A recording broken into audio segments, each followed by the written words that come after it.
In this video, we're going to learn how to write function reflections. By definition, a reflection is a transformation that flips a graph over a line called the line of reflection. And while any line can be a line of reflection, reflections are commonly done over the x-axis, which is this line here in red, and the y-axis, which is this line in green. And this type of transformation will not change the general size of this particular figure. All it will do is reflect it like you see in a mirror, like reflections in your mirror. So if you reflect something over the x-axis, or this line in red, here it would look a little something like this. So it's the same distance away from the x-axis. So notice those two bottom points are only 2 away. This upper point is at 7.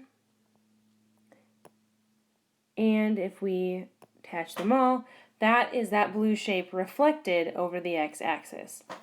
Over the y-axis, it would be similar, but the shape would be over this vertical line here.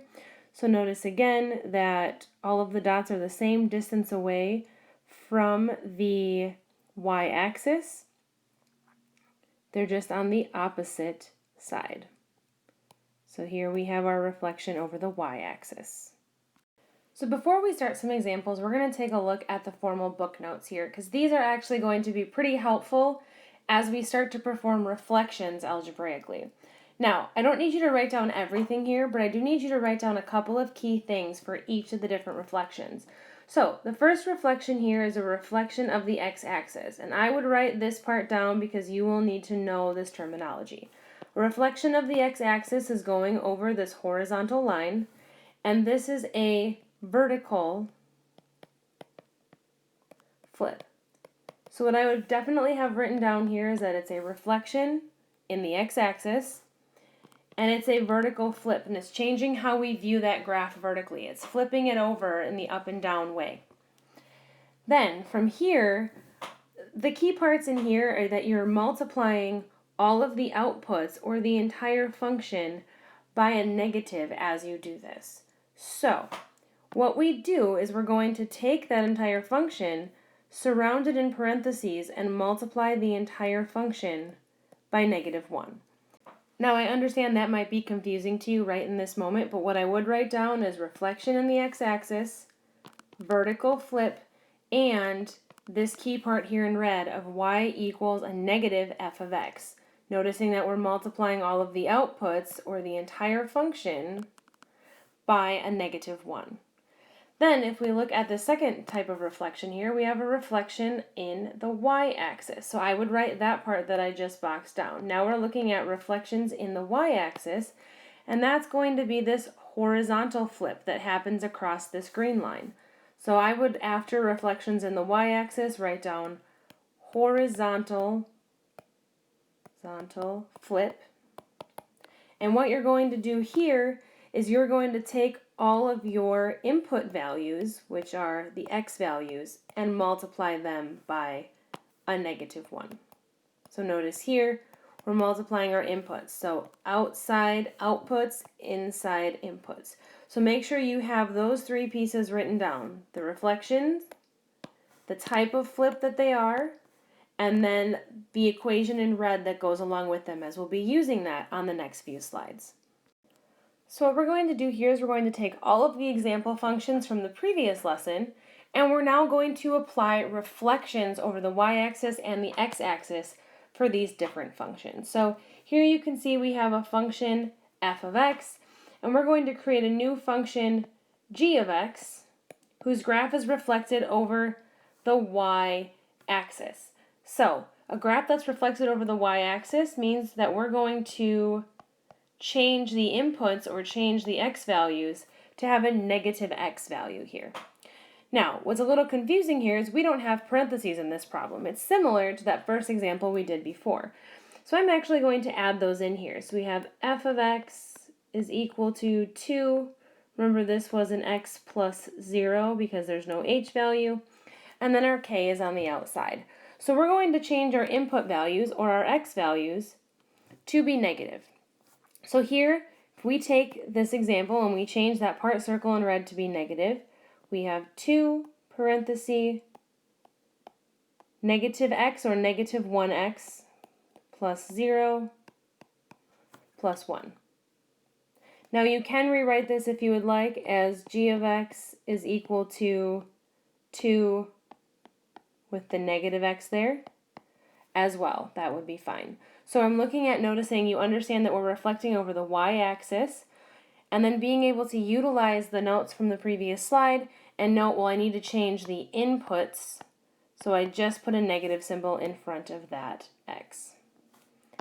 Now, for this particular example, we also have a function where we're going to reflect it over the x-axis, which is that vertical flip, and as a result, we're going to multiply all of the outputs by negative 1.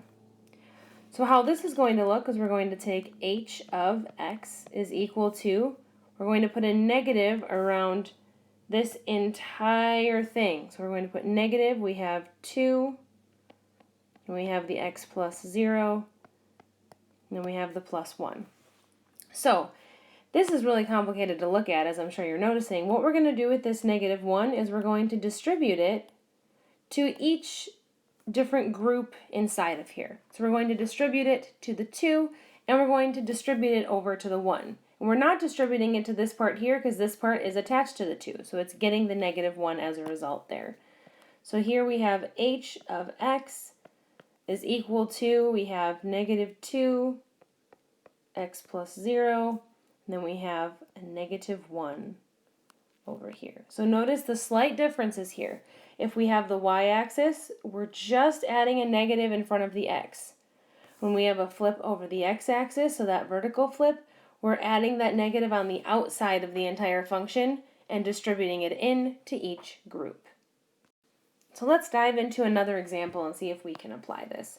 So here you notice that we have a quadratic function, and this first one is saying write a function g, so we have a function g of x, whose graph is reflected over the x-axis. And if I reference my notes from the previous slides, I know the x-axis flip is a vertical flip, so that's what I'm expecting to happen. And I know that it deals with this equation where I multiply all of the outputs by negative 1. So what I'm going to do here is I'm going to surround this entire function by negative 1. So notice here I have negative 3 x plus 5 quantity squared. And because this entire function is just in one chunk, the only thing that's going to get multiplied by negative 1 here is this negative 3 out in front. If I had a plus k value over here, that would also get multiplied. But since there's no k value, since it's just a plus 0 over here, negative 1 times 0 would just be 0. So here we multiply the entire function through by negative 1. So we have g of x is equal to negative 1 times negative 3 becomes 3. And since the x plus 5 quantity squared is attached to that 3, you only have to do that one multiplication of negative 1. So here we have a flip over the x-axis for that original f of x function up here. Now we're going to write a second function called h of x, whose graph is reflected over the y-axis. And remember, the y-axis is a horizontal flip. And this multiplies all of your input values by negative 1. So we're going to take all of our x values, which are right here, and multiply them by negative 1. That's it. So we have negative 3, and then we have negative 1 x, which you can just write as negative x if you would like. That's perfectly fine as well, plus 5 quantity squared. And you can leave it. You have now flipped this over the y-axis. So notice the slight differences. Anything that's flipping it vertically, which is that x-axis flip, is multiplying the outputs. Anything that's flipping it horizontally is multiplying the inputs by negative 1. All right, looking at example 3 here, this first one, we want to write something that has a reflection over the x-axis. Remember, the x-axis is a vertical flip and uses the equation y equals negative f of x. So we're multiplying all of those outputs by a negative 1. So here we're going to start with g of x, the name of our new function. We're going to have our regular function, which is x minus 8 plus 6 with that negative out in front. And what we're going to do is we're going to multiply that entire thing through by negative 1 because of this flip over the x-axis. So we're going to multiply through this first chunk here by negative 1. So that becomes negative 1 times negative 1, which is just a positive 1. So we have x minus 8 still in parentheses. Then we have a negative 1 times 6, which is a negative 6. So notice that I multiplied both little chunks. This is a chunk of the equation all being multiplied together. This is a chunk of the equation. Both little chunks get multiplied by negative 1. So here I have my new function, which is g of x is equal to x minus 8 in the absolute value minus 6. Now if we look at this next example here, we're writing a function h of x reflected over the y-axis, which is a horizontal flip and is equal to y equals f of negative x. So that's because we're just changing the x value, the input values, to be multiplied by negative 1. So all we're going to do here is stick a negative 1 in front of x. So the rest of the function stays the same. And remember, if you don't like sticking that negative 1 in front of the x, you can also just write negative x, and that would work as well. So again, notice the slight differences. An x-axis flip, you multiply all of the outputs. A y-axis flip, you multiply just the x value, the inputs. So to end in these two examples, we're going to perform both an x-axis and then a y-axis reflection, and then a y-axis followed by an x-axis reflection. So we're going to do 2 reflections per problem.